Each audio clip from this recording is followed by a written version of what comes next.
ఈ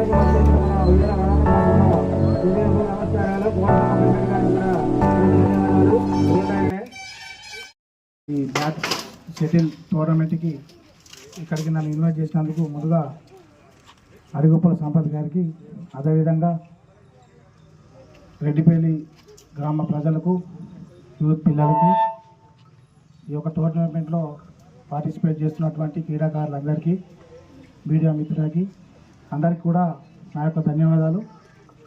ముందుగా అందరికీ మనము అప్రిషియేట్ చేయాల్సింది ఇలా సంపత్ వాళ్ళ అబ్బాయి అడిగొప్పుల సాయితేజ్ గారు. చాలా సంతోషం. ఆయన ఇక్కడ లేకపోయినా కూడా ఆయన ఈ యొక్క టోర్నమెంట్కి కావాల్సినటువంటి టీషర్ట్స్ కావచ్చు, అదేవిధంగా నెట్ కావచ్చు, షటిల్స్ కావచ్చు, కప్స్ కావచ్చు, ఇవన్నిటి కూడా స్పాన్సర్ చేస్తున్నందుకు ఆయనకు నా తరఫున ఒక అభినందనలు తెలియజేసుకుంటూ, అందరూ కూడా క్రీడల పట్ల ఇదే మక్కువతో వాళ్ళకు తోచినట్టుగా ఈ విధంగా ముందుకు వచ్చి సహాయ సహకారాలు అందించాలని చెప్పి కోరుకుంటున్నాను.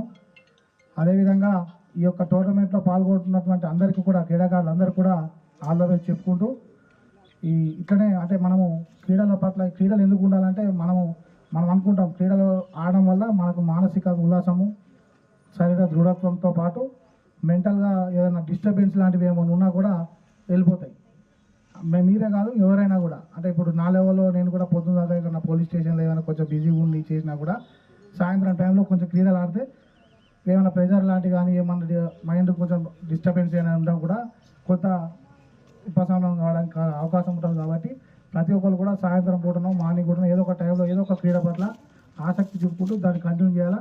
ఇలా చేయడం వల్ల మనం హెల్త్ కూడా కండిషన్ కూడా బాగుంటుంది. నేను ప్రాక్టీస్లో ఉన్నప్పుడు 10 కిలోమీటర్స్ కొట్టాల్సిందే, కొట్టకపోతే ఇక్కడ నౌకరీ కాదు, అందరికీ తెలుసు. కానీ ఇప్పుడు 5 km కొట్టాలన్నా కూడా ఇబ్బంది అవుతుంది. చేసినటువంటి వీణవంక ఎస్ఐ గారికి, నా తోటి రెడ్డిపల్లి గ్రామ ప్రజలందరికీ శుభాభివందనాలు.